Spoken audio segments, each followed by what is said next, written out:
दोस्तों बहुत बहुत स्वागत करता हूं आप सभी का।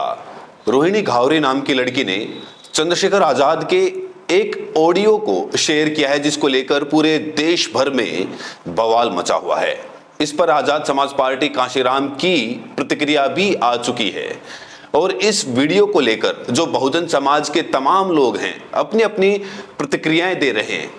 इस वीडियो को लेकर कई सारे महत्वपूर्ण सवाल भी खड़े हो रहे हैं। दोस्तों, रोहिणी घावरी नाम की लड़की ने चंद्रशेखर आजाद का एक ऑडियो शेयर करते हुए कई सारे दावे किए हैं।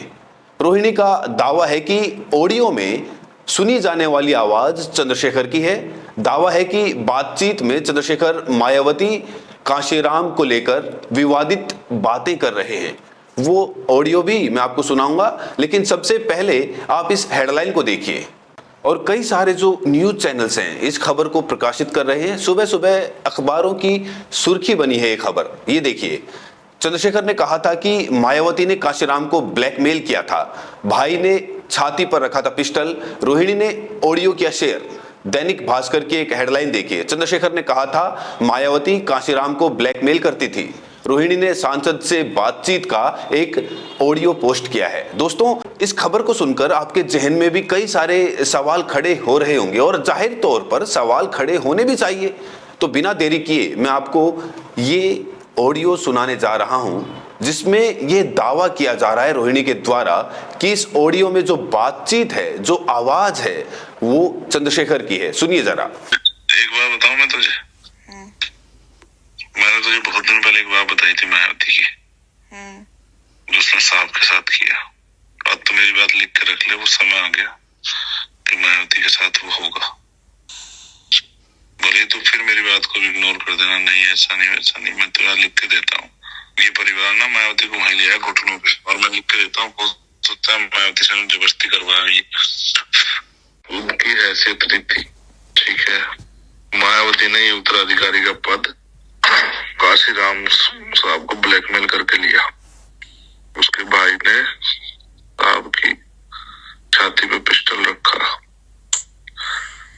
ठीक है। मायावती ने बात कही कि मैं समाज में जाके कहूंगी कि कांशीराम ने मेरा रेप किया।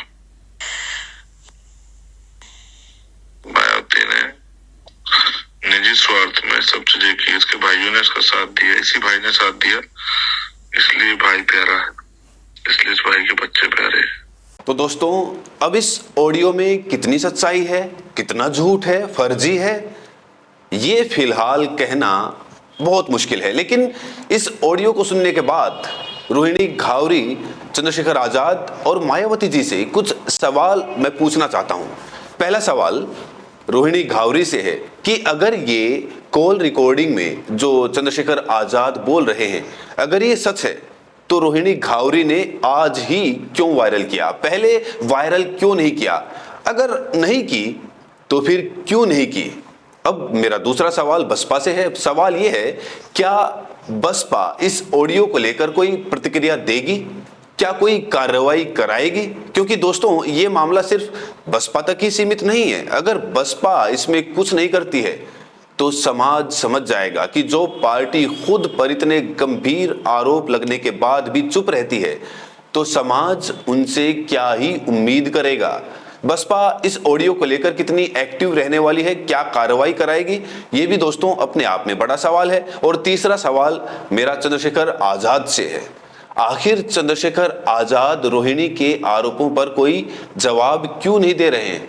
पहला सवाल यह है, क्या वो इस पूरे मामले को लेकर कोई विस्तृत प्रेस कॉन्फ्रेंस करेंगे? क्या चंद्रशेखर आजाद अपने ऊपर लगे गंभीर आरोपों को झूठा या फर्जी साबित कर पाएंगे? क्योंकि चंद्रशेखर आजाद को अब इस पूरे मामले पर खुलकर बोलना ही पड़ेगा। वहीं इस ऑडियो को लेकर लोग भी अपने अपने तरीके से प्रतिक्रिया दे रहे हैं। लेकिन इस ऑडियो पर जो प्रतिक्रिया आजाद समाज पार्टी कांशीराम की आई है, वो तो हैरान कर देने वाली है। आजाद समाज पार्टी ने कहा है कि ये जो ऑडियो है ये AI जनरेटेड है, आर्टिफिशियल इंटेलिजेंस। दोस्तों, आप लोग जानते हैं कि आजकल AI का जमाना है। तो ASP ने साफ तौर से इस ऑडियो को लेकर अपनी प्रतिक्रिया दी और कहा कि ये जो ऑडियो है ये AI से जनरेटेड है, लिहाजा दिल्ली पुलिस इसकी जांच करे, पड़ताल करे। ये पार्टी की तरफ से प्रतिक्रिया आई है। चंद्रशेखर आजाद ने इस पूरे मामले पर कुछ भी नहीं बोला है। लोग कह रहे हैं कि ये इतना गंभीर आरोप है और चुपचाप लोग तमाशा देखें, कदापि नहीं, इसकी अच्छे से जांच तफ्तीश कराई जाए। इस ऑडियो के वायरल होने के बाद मायावती जी के समर्थक हर तरीके से प्रतिक्रिया कर रहे हैं। चंद्रशेखर आजाद के समर्थक कुछ अलग तरीके से प्रतिक्रिया दे रहे हैं। अब चंद्रशेखर आजाद के एक समर्थक हैं, लिखते हैं कि चंद्रशेखर आजाद के खिलाफ साजिश का फिर एक बार पर्दाफाश हुआ। आखिर ऐसी कौन सी ताकत इस महिला के पीछे है जो खुलेआम ये कारनामा कर रही है। और तो और 1 करोड़ रुपए का इनाम देने की घोषणा भी कर दी है। खुद तो स्कॉलरशिप के दम पर विदेश में पढ़ने गई है। दोस्तों, रोहिणी घावरी ने इस ऑडियो को लेकर एक चैलेंज भी दिया है लोगों को कि अगर कोई इस ऑडियो को फर्जी बताएगा, साबित करेगा, तो उसे 1 करोड़ का इनाम दिया जाएगा। रोहिणी घावरी पूरी आश्वस्त हैं कि ये जो ऑडियो है ये असली है। वहीं इस ऑडियो के रिलीज करने के बाद रोहिणी घावरी ने फेसबुक लाइव भी किया और वहां आकर चंद्रशेखर आजाद को किस तरीके से चैलेंज किया ये भी देखिए। किया है तो जवाब देना, सामने आकर बोल कि हाँ रोहिणी ने ये सब चीजें बोल रही, झूठ बोल रही। मैं तो उसी दिन का इंतजार कर रही हूँ कि तू ये बोले समाज के सामने आकर कि रोहिणी जो बोल रही है वो झूठ बोल रही है। फिर देख लड़ाई कैसी होती है। फिर मैं बताती हूँ कि मैं झूठ बोल रही हूँ या सच बोल रही हूँ। फिर मैं देख कैसे तथ्यों के साथ अपनी बात को प्रूव करती हूँ। कर ही नहीं सकता, है ही नहीं इस चीज की पावर, बोल ही नहीं सकता। सच सच दिख जाता है, झूठ दिख जाता है, उसमें कोई वो नहीं है, अलग ही हो जाती है सत्य और झूठ की चीजें। एक बहुत ज्यादा लोगों को उसमें नहीं होता। अगर एनडीटीवी मेरे ट्वीट की न्यूज बना रही है, दैनिक भास्कर।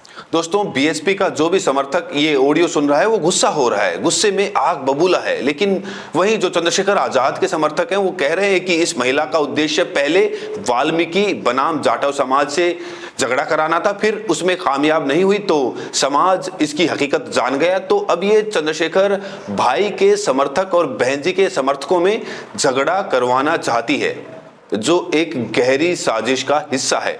लोग इसे गहरी साजिश का हिस्सा बता रहे हैं, तो चंद्रशेखर आजाद के समर्थक इसे एक गहरी साजिश का हिस्सा बता रहे हैं। वहीं तमाम बीएसपी समर्थक जो हैं वो कह रहे हैं कि बहुजन समाज पार्टी के नेता, कार्यकर्ता, समर्थक चंद्रशेखर आजाद पर एफआईआर दर्ज कराएं, मानहानि का केस दर्ज कराएं कि इसकी बोलती बंद हो जाए। अगर झूठा आरोप है तो उसे कोर्ट में प्रूव किया जाए।